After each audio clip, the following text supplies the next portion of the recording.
discussion for today. We have received quite a number of important questions from our viewers, and hopefully we'll be able to go through all of them within our time today. So I'll start with you, Blessing. I mean, it is always a good time to have these discussions about mental health, about mental illness. So I'll start with you. The first question we have here says, what are the causes of mental illness?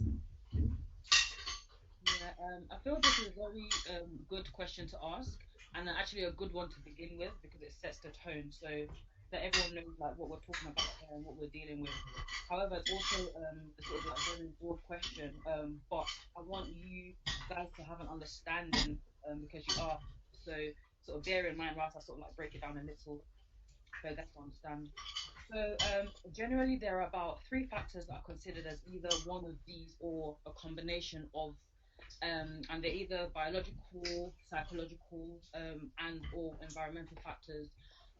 So the biological factors that can be things like abnormal function of nerve cells in the brain, for instance, or defects which can happen at any point, earlier on or later on in life, and also hereditary factors like family history can make someone susceptible through their genes.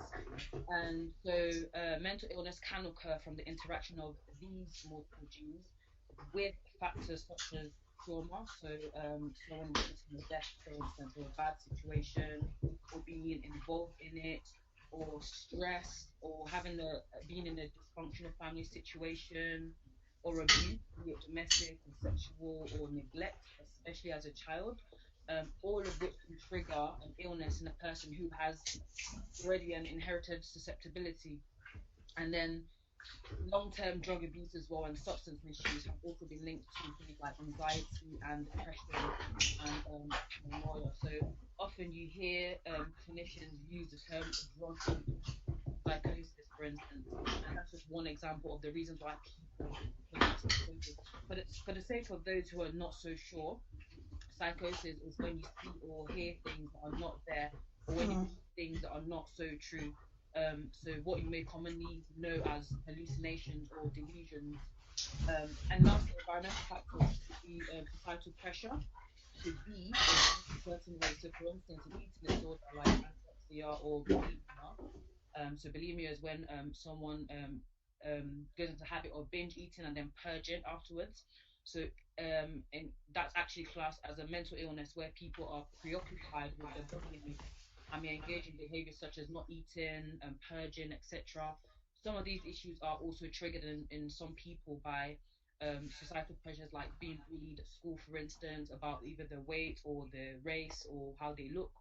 So yeah, these are some of the contributing factors as to what causes a mental illness. So a combination of psychological, biological, and environmental factors.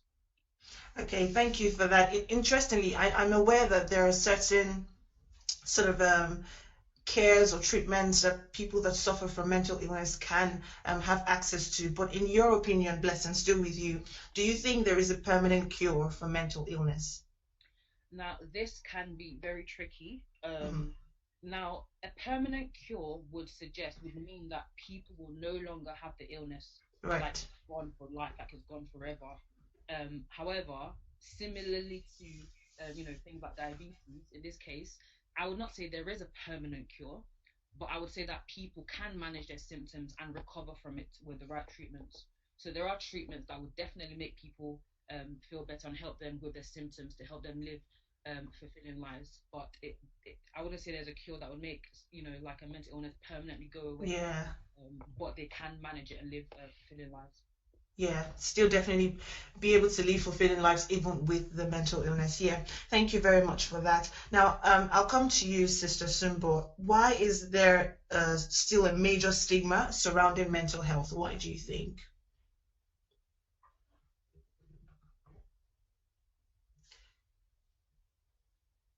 Can you unmute yourself, please, because we can't hear you. Sorry. Thank you. That's better. Well, I think you're muted again. Yes, I was saying good afternoon to the viewers, and thank you, Sister Toli, for that. And thank you for that those words to Blessing, having an understanding of, mental illness and the causes.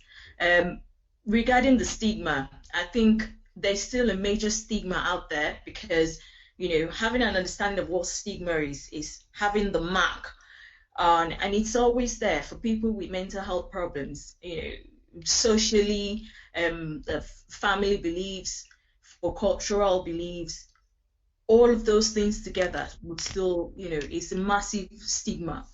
Um, and then the fear of the unknown. And unfortunately, in our environment, it's still, mental health is not as high rated as, physical health.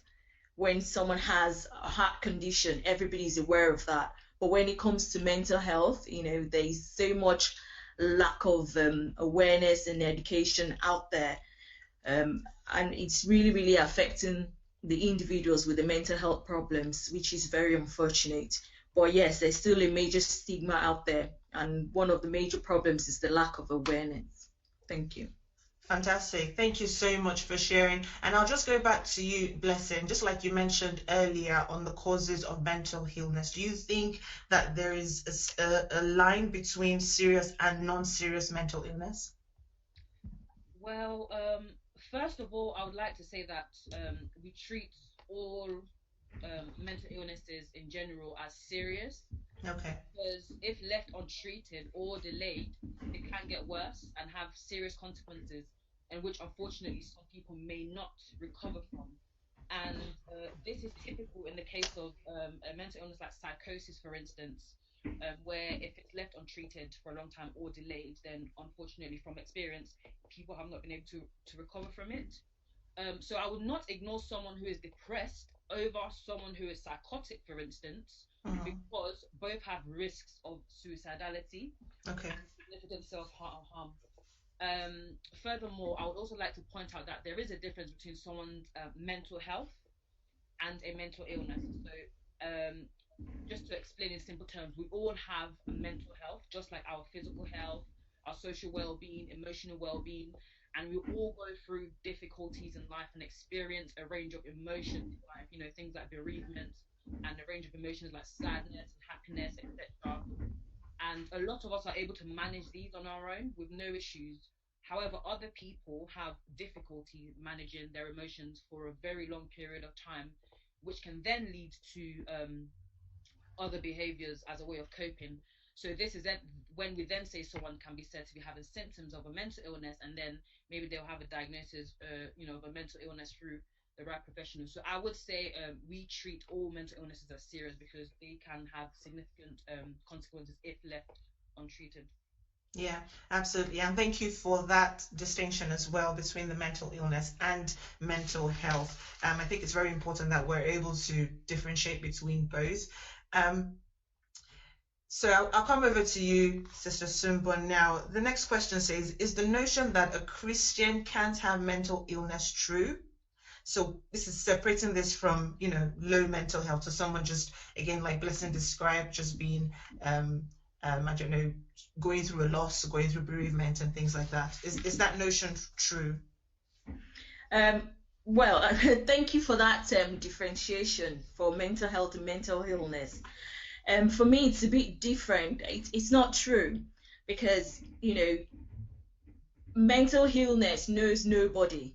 And like we've said, it happens through the imbalances of life and the circumstances around an individual. So, but we Christians, we sometimes let the spirituality overshadow what we do or what happens. And people turn around to say, like a popular phrase, they say, God forbid, it's not my portion. And I remember one of my lecturers used to say then, whose portion is it then? So no individual is defined by their mental health or their mental illness.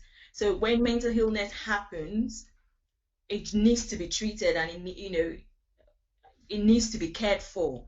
So because we're Christians does not mean it can't happen. It happens to anybody, whether you're black, white, purple, green, African, or wherever you've come from your trace, your personality, your person. It could be anybody. So it doesn't matter if you're Christian or not.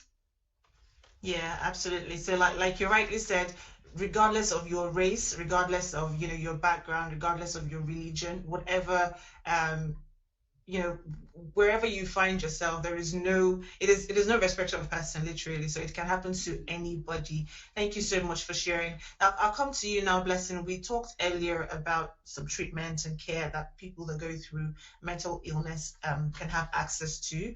What do you think those drugs or treatments, what do you think they actually do?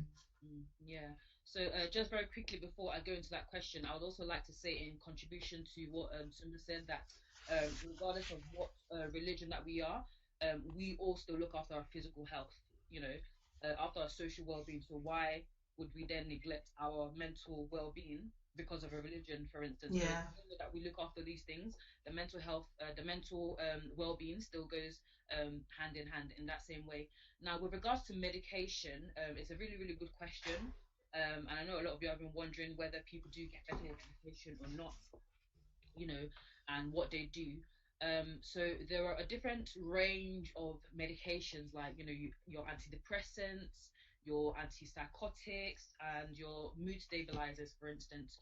But generally, these, for example, are known to work by increasing the levels of neurotransmitters in the brain. So a lot of you would have heard about serotonin or dopamine, which are linked to our mood and our emotions. So essentially, they help to stabilize one's mood and sort of change one's behavior. And different medication works for different individuals, depends on susceptibility, side effects, and all of those things. great. Thank you so much for sharing. And also, still with you, earlier you mentioned the difference between mental illness and mental health. So, just to still with you in answering this question, how do you think mental illnesses get solved versus how mental health issues get solved? Yeah. I know you did mention that there are differences, but how do you think they, sort of get solved if someone knows that, okay, they're going through some mental health challenges or some mental illness, how is the sort of solution different? Yeah, so like I said earlier, having issues with your mental health and struggling long term can lead to mental illness. So, Mm, like I said earlier, it's about being mindful of our terminology. Like, if you say someone has a mental health problems, as opposed to just mental health, then you suggest a mental illness. Now, I right. know there are a lot of confusion. I know, and I've been speaking to a lot of people about these things, and this stems from when people talk to you about mental health and mental illnesses, and the confusions around this. um just because you're sad, um because I don't know, someone passed away, does not mean you're depressed, for instance, because that's a normal phase of life. Everyone can go through bereavement at some point in their life. Just because you're unhappy about the way someone has treated you does not mean that you're depressed.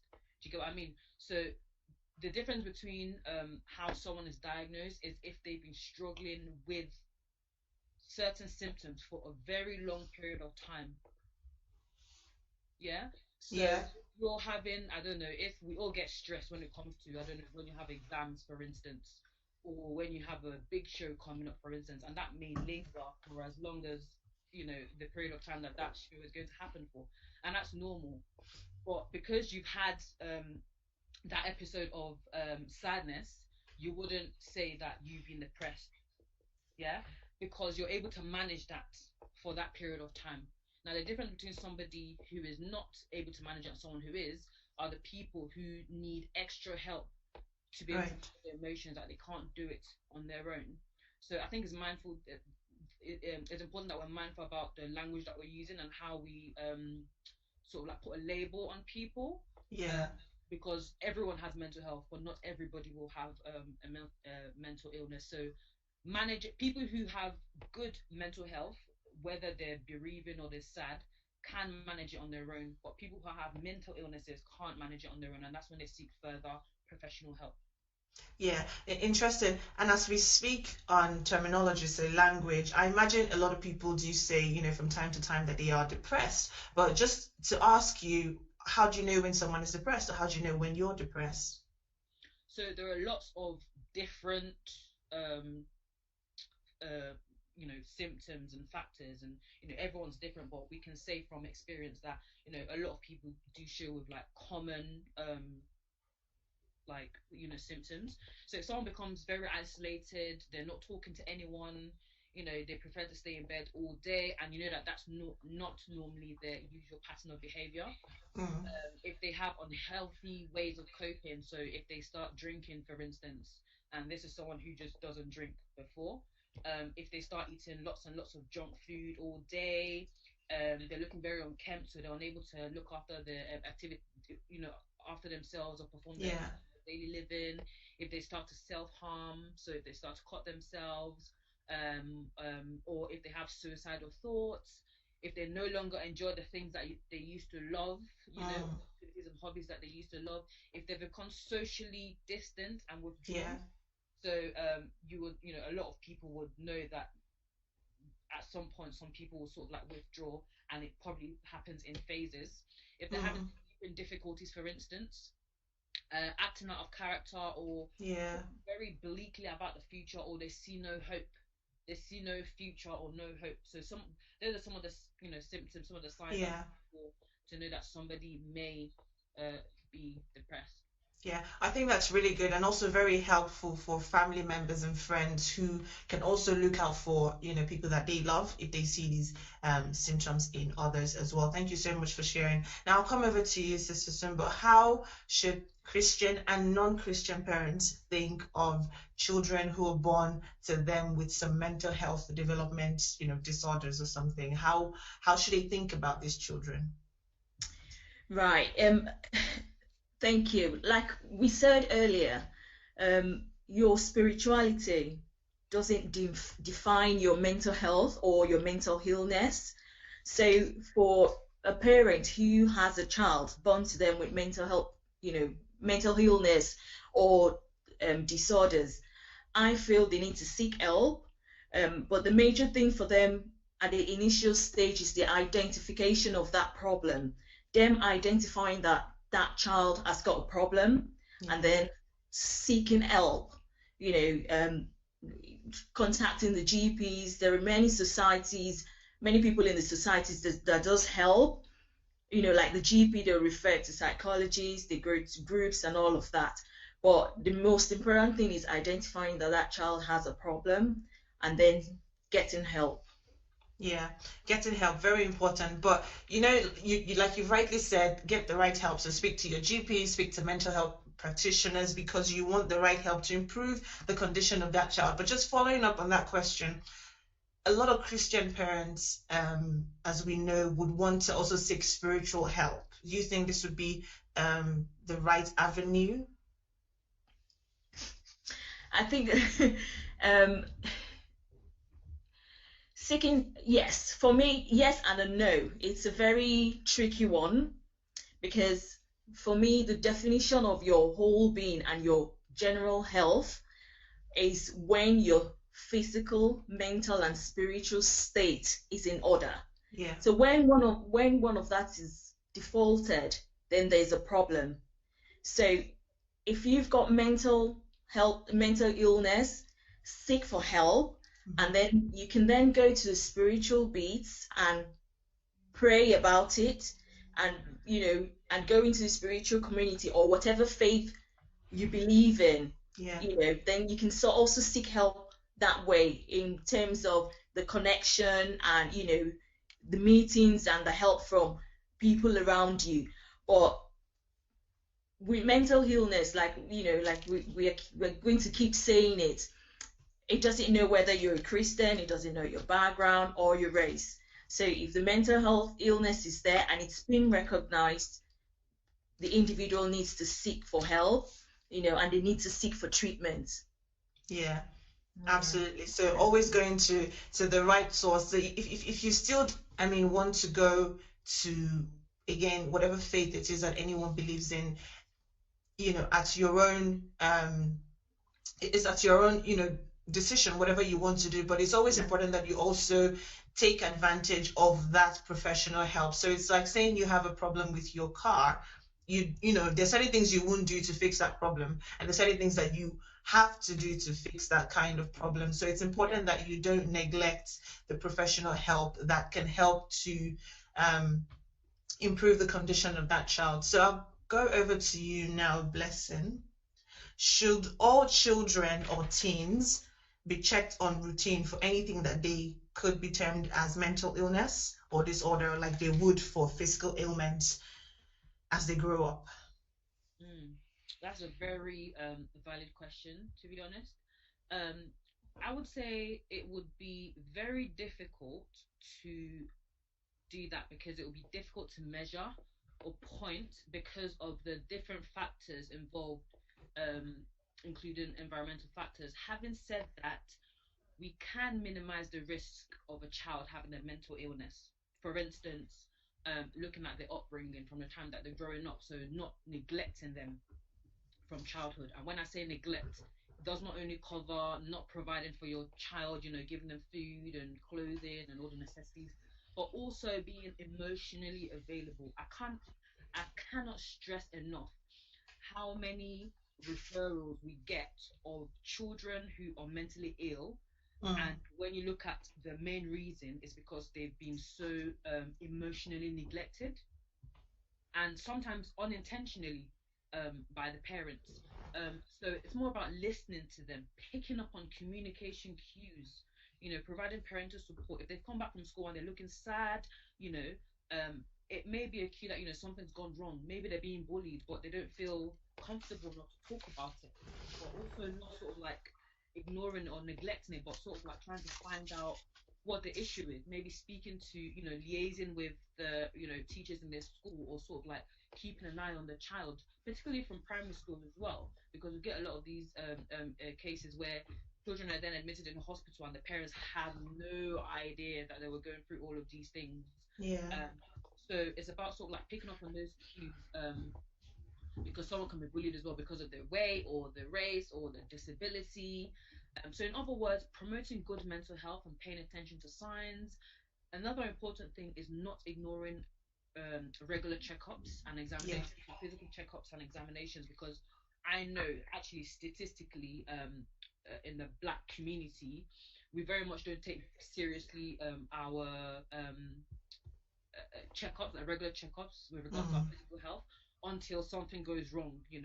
And that's where you get, how come we didn't spot this earlier on? yeah, Someone who has had an illness that they could have detected earlier on, but because they've missed all of those appointments and all of those examinations, it's become too late. And I say this because it's a very important one, because definitely there is a link between one's physical health and one's mental health. And statistically, people with mental health issues are at high risk of having mental health problems and vice versa.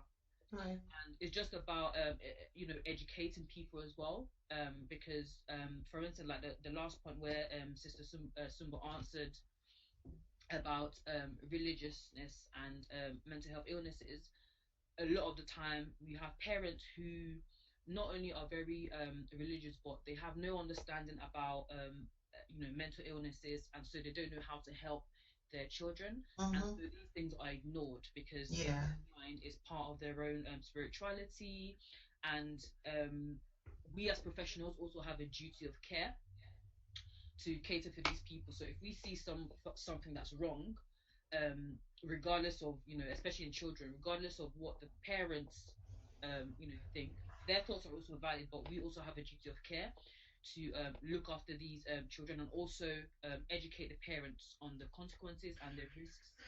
um, and it's just about taking into account the overall well-being. So while there isn't a particular sort of like screening for mental health illnesses, because anybody can have it at any point in their lives based yeah. on many different factors that I've mentioned, we can do things as such that I've mentioned to minimize the risk. Yeah, absolutely. And I quite agree with you. Educating parents, especially, so that they themselves not only do the checkup for themselves, also for their children as they grow up. Because, like you rightly said, those checkups can help to spot things, earlier on, and then you can start treatment earlier on. Fantastic. Thank you so much for sharing. So, still on this mental illness issue, I'll come to you, Sister Sumbo.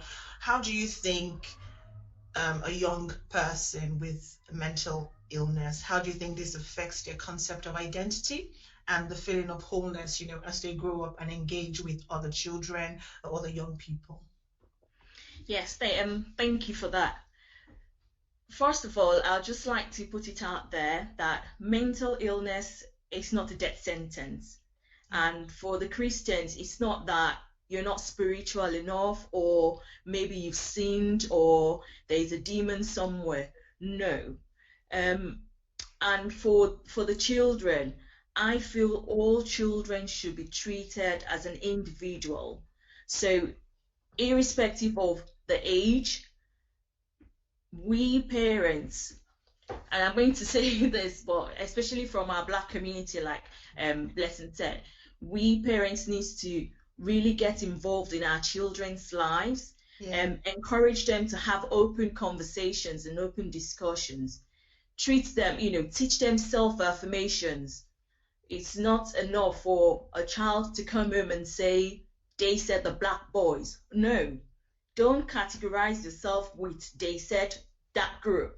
You need to be yourself. You need to be an individual so that you can identify when a problem's coming or when there are issues around that child's lives. For some of us parents, we have so much responsibilities that we overlook a lot of things.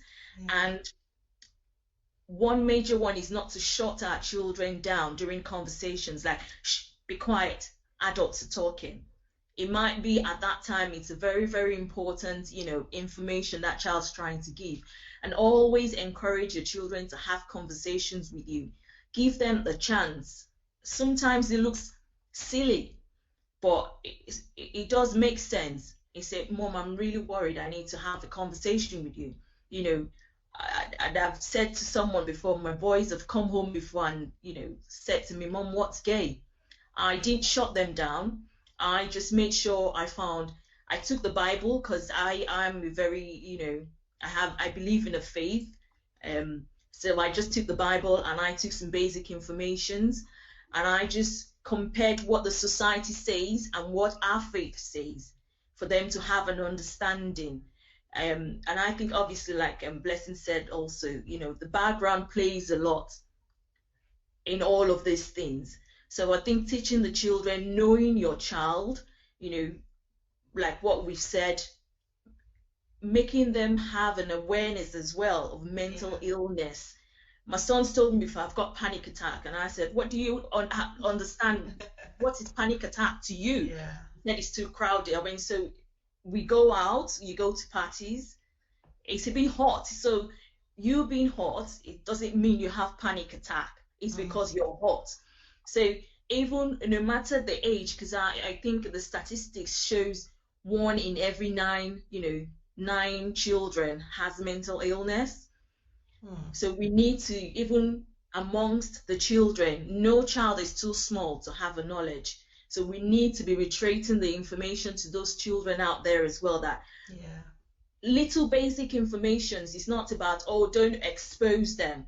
Because I feel sometimes when they're aware and they have an understanding and they have a bit of basic knowledge, when things happen, they're able to speak out and have conversations to adults or people around who can help.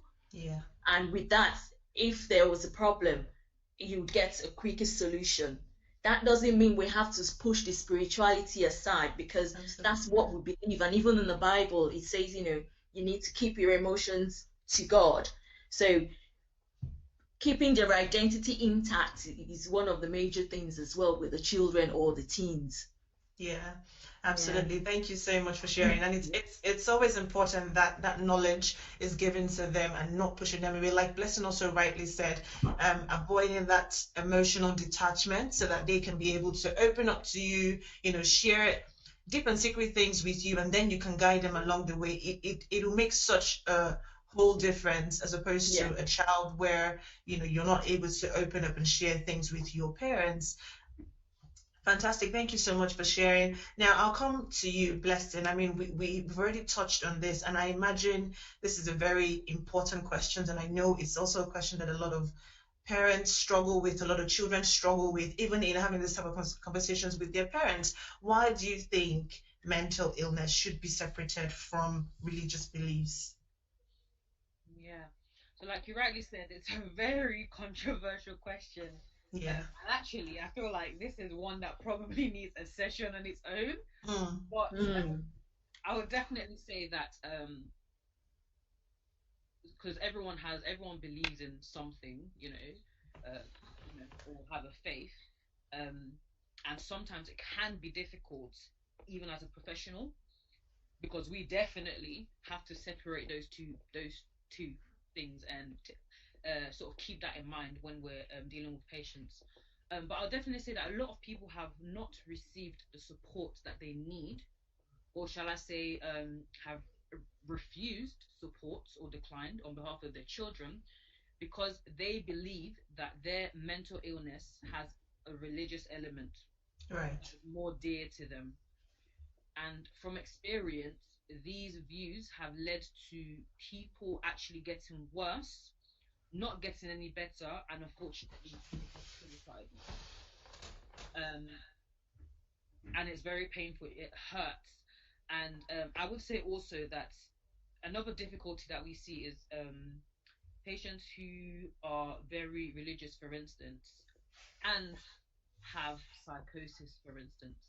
It's very, very difficult to sort of like place a sort of a distinction between them, as from the point of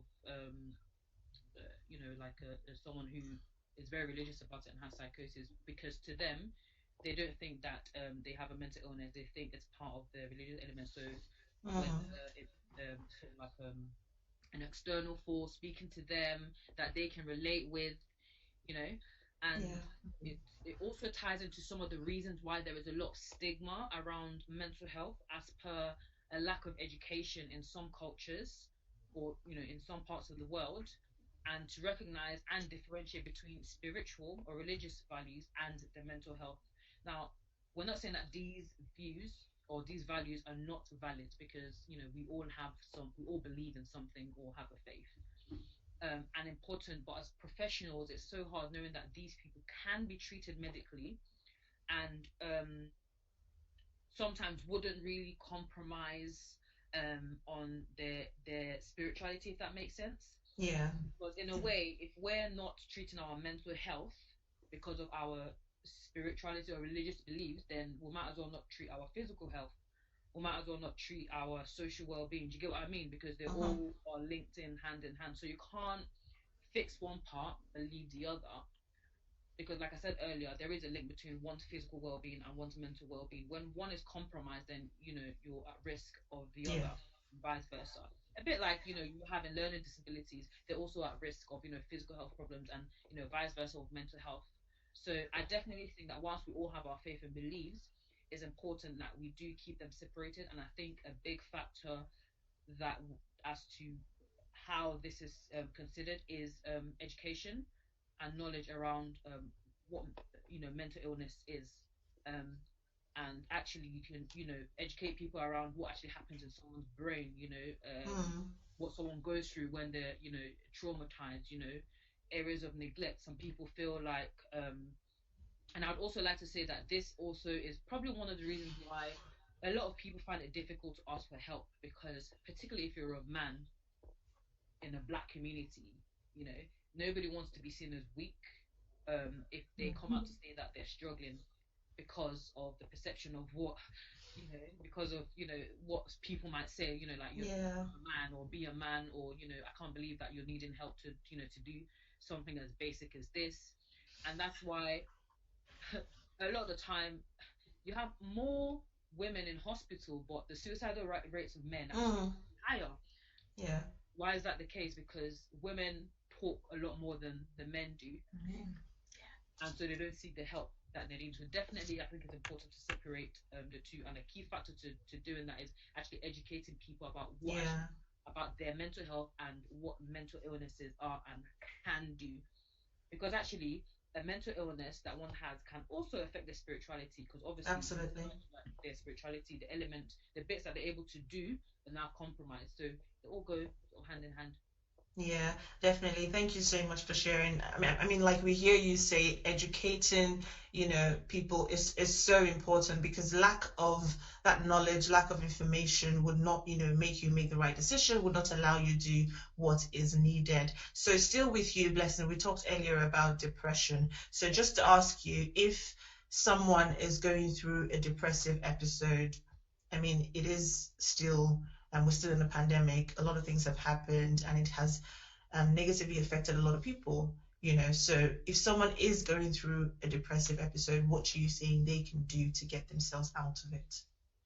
So I would say it's always useful to talk to someone, Okay. a family or a friend. And I know this is probably one of the difficult things that people who are going through depression, for instance, face, where they find it difficult to speak to somebody. Some people can, but other people can't. But if you can, it's always helpful to speak to somebody about it. Particularly someone that you trust. There are also sort of helplines and emergency contacts available that can be accessible depending on the area in which you live in, which I would give away later, towards the end of this program. And also keeping yourself busy, and not having sort of and having a routine, Yeah. because that can help, with things like if you're not doing anything, then you give yourself more chance to be preoccupied with thoughts that may not be helpful. So if you sort of like distract yourself by doing sort of like keeping a routine and trying to do things that you normally would like to do, even though obviously I know that's the difficulty around that. Mm, If you're on any medication, for instance, so if you're sought professional help and you've been given any medication, then I would say also keep taking them as prescribed. I know sometimes the temptation is, I don't feel like it's working, or I don't want to take this because I can't be bothered. But stopping it or skipping it suddenly can make you feel worse unless you have adverse side effects. And also, just to note that it's not a miracle um, treatment. Basically, it's not a miracle cure. For instance, it will take time. A lot of these medication take about 4 to 6 weeks for it to start kicking in, like being right. effective. So to keep taking it and not feel like after a week I don't feel better, I'm not going to take it.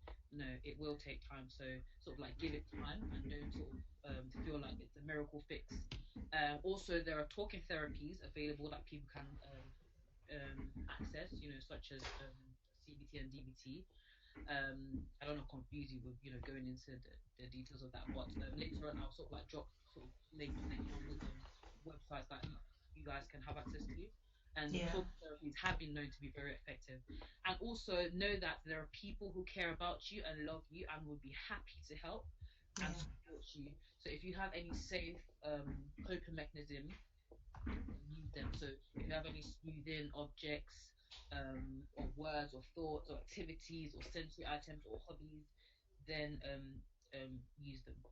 Yeah, absolutely. Thank you so much. So talking to people, so essential, but I think it's also important that we should add that you should know who you speak to. So it's not just anybody and everybody, because I mean, we do know that some people, especially on social media, just decide to let out steam and then, they say whatever it is on their mind and what they're going through, and then the backlash that they, probably didn't expect, and then causes them to commit suicide or do something or the other. So just try as much as possible to speak to the right person. And then, like Blessing said, we'll drop some signposting authorities, organizations on YouTube for you to have a look at the end of this session. So still with you, Blessing, we're just going to go into some tips now to share with our viewers.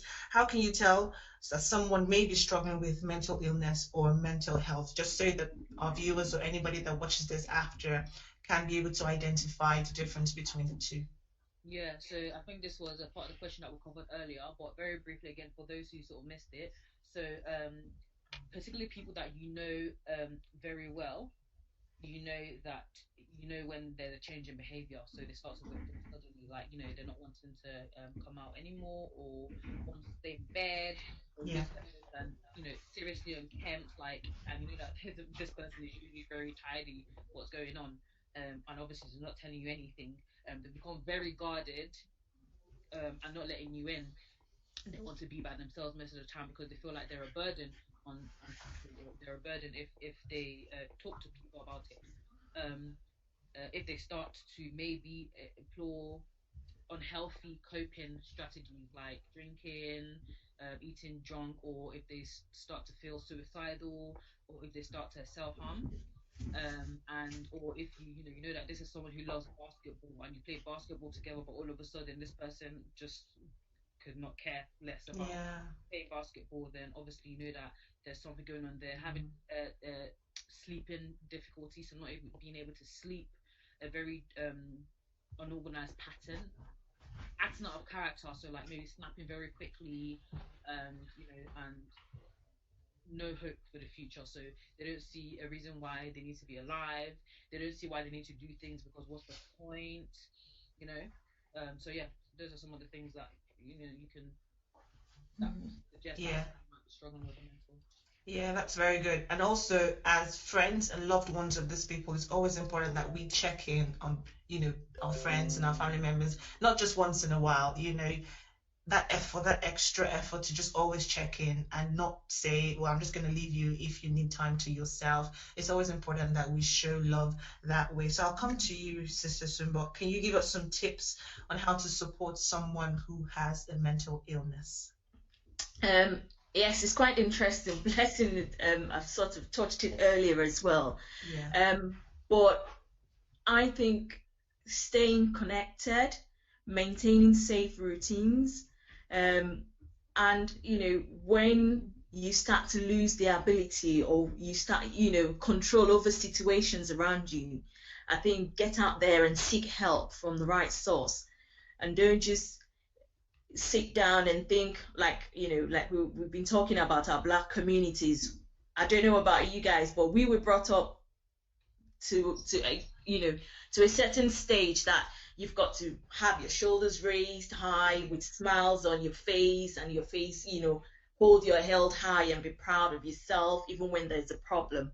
Mm. But sometimes you have to let your guards down to get a solution to each, to problems. So the biggest tips is just speaking out and seeking, seek help, speak out, speak to people. Don't be too ashamed to say anything. Don't don't think of what will they think of me, what will they say. Think of the eyes, in capital letter. Mm-hmm. If I do this or if this happens to me, what actually happens to people around me? What happens to the children, to my husband, even to the spiritual community that we believe in? So you sometimes have to think of those decisions you're taking, the things you do as an individual that would affect the whole community. So go out there, seek help, speak out. There's nothing too big or too small. You don't have to smile all the time in the midst of all the problems.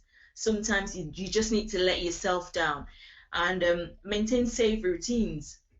No matter, it doesn't matter what people think of the purple lipstick. If it's good on you, it doesn't matter. It's pandemic. You can wake up and decide to get dressed. If that makes you happy, just do it. Yeah. And Blessing has also said it's just try as much as possible to stay connected. Ask for people around you. 2 minutes, hi, how are you? It goes a long way. Yeah. So, yeah. Absolutely. Thank you for that. And just something else that you may possibly be able to add on to this for carers, for people that are suffering with mental illness, how do you think that they can cope as well? Because I can imagine it will get to a point where it will be tough on their own mental health as well. Do you have some tips for carers or, parents guidance that watch over people that suffer from mental illness? I think one of the major tips is not to be judgmental and to have an open conversation with them, open, honest conversation. Don't be sympathetic. Right. When I mean sympathetic, is showing pity. Oh, is it okay? Oh, I'm really sorry. No, that's not what they need at that, at the time of that conversation, because sometimes being sympathetic towards them takes them back, Right. yeah, takes them, takes, a step back from social isolation, low self-esteem. We need to be showing empathies to those individuals, sharing their feelings, help them, support them. If possible, Can you go to a group with them? Can Mm. you take them for a cup of tea? Having honest conversations is not all about showing pity because Yeah. that's not, what they need right now. Just sharing your feelings and sharing your thoughts. You can't treat them, unfortunately, the problem is there. Mm-hmm. You might not have the solution, but if you have a pathway or you can join in helping that person, to get to a better place, that's fine, but not adding to their problem, not to be Yeah. judgmental, you know, just in general, show love. Mm-hmm.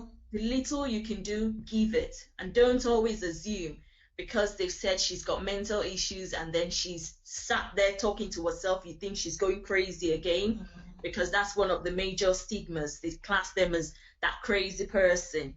So don't see them as the crazy person because we all do it. I can be having an open conversation with myself, and that's just me thinking aloud. Yeah.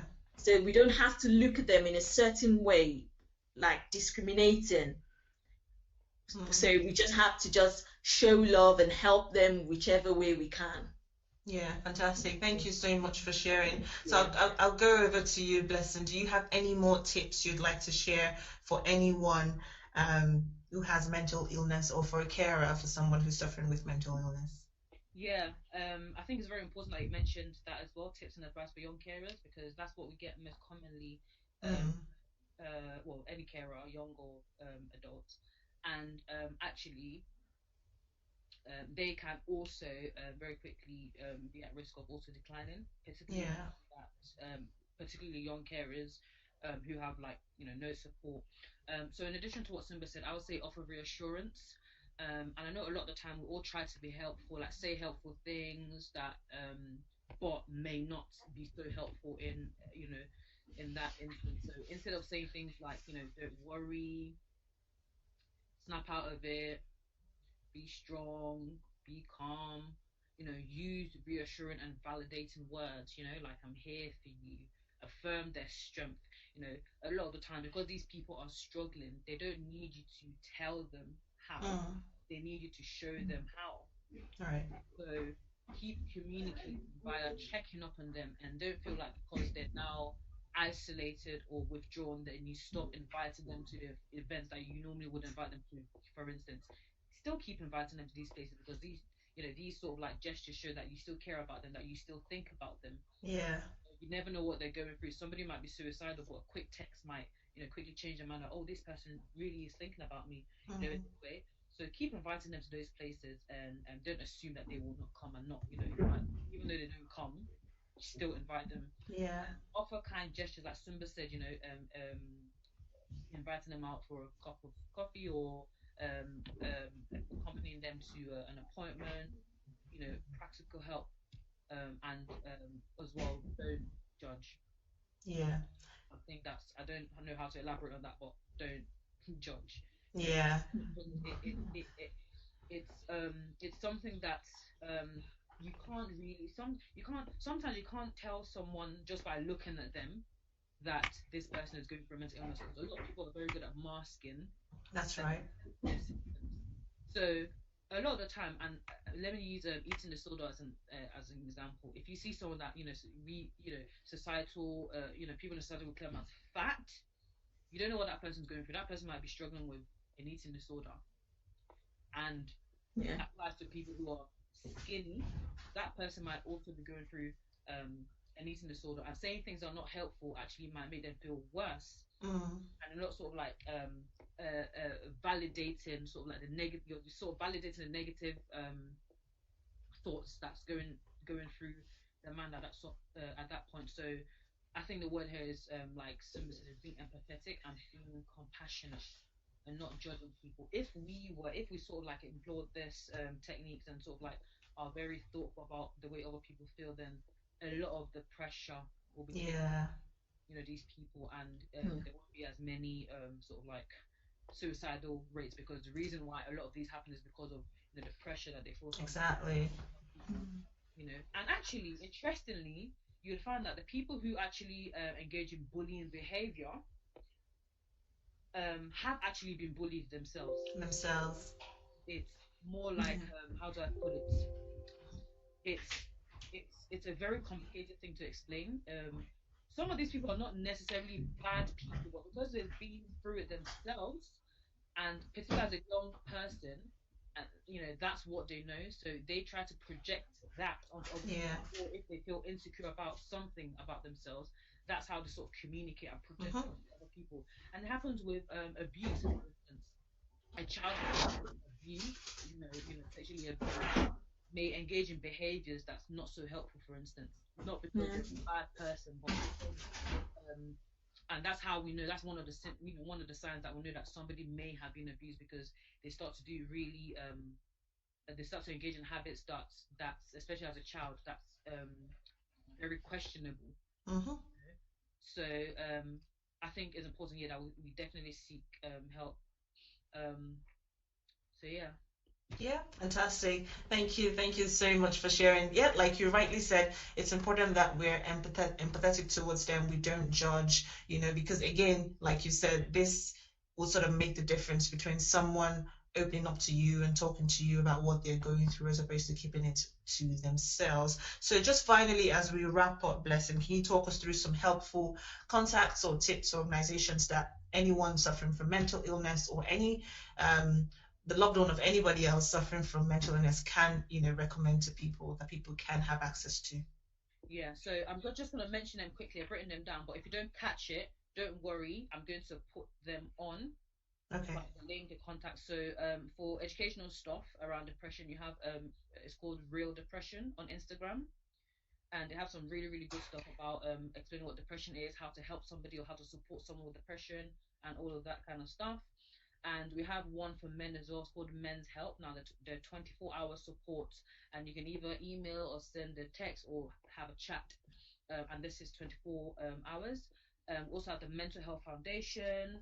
We have Mind, which is a very popular one that we all know. So they sort of like promote the view and needs of people with mental health problems. We have Rethink, so they also offer support and advice. We have Samaritan, so those are the people that you can call up. They're 24 hours, and you can call them up on the phone at any point, at any time, and chat to them. Now, the Samaritans are not there to sort of like tell you what to do, or give sort of direct advice, but they're just there to listen to you and sort of point you to the right direction. Sometimes we have people who are lonely and they have no one to talk to, so they're a really good resource to use. A lot of these websites as well would direct you to general things around general mental health and mental illnesses, and some of these other things will direct you to ones that's specific to where you live. Yeah. So I'll put them all in the like description or comments, so you can get the numbers and the links and save them on your phones. And it will also help not only if you have like a mental illness, but um, to help a friend, Yeah. someone knowing one or two things might will go a long way to helping somebody who needs it. You Yeah. might come across somebody on the street, for instance, who is struggling, and they just need someone to talk to, someone to listen. Yeah. Yeah. Thank you so much. Thank you for sharing that. And Sister Simba as well, are there any extra tips that you could share? Sorry, I missed that. Yeah, are there any extra resources or organizations that you could share? Um, I think the major ones in Nottingham area here, Blessing has sort of mentions them, which she said she'd put in the description. Yes. So I just think the basic thing is having the knowledge Yeah. and people just speaking out basically Yeah. that mental illness is not a death sentence, and it's not because you have sinned, or it's not because you're not praying enough. It's just looking after your whole being. And we Yeah. just need to remember that when you have problems with your physical and your mental, and or spiritual, whichever one, if any one of them is defaulted, then you can't be that whole being. So we just Absolutely. need to look after ourselves and get knowledge, be aware Yeah. and keep safe.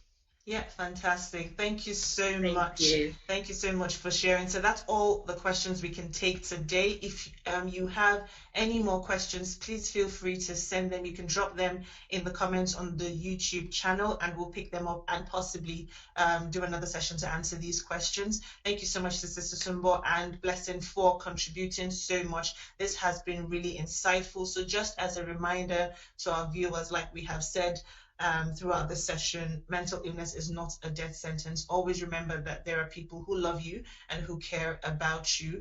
Always remember to seek knowledge, go to the right sources to get information, to seek help so that you can improve yourself. And also let's make sure that we, reach out to people, show them love, even in the time of pandemic. So whether it's even a pandemic or not, let's just, show love and be more intentional and show more effort in reaching out to our loved ones. So that's all we're going to be able to take today. Thank you so much for joining us. And until next time, we'll see you again and stay blessed.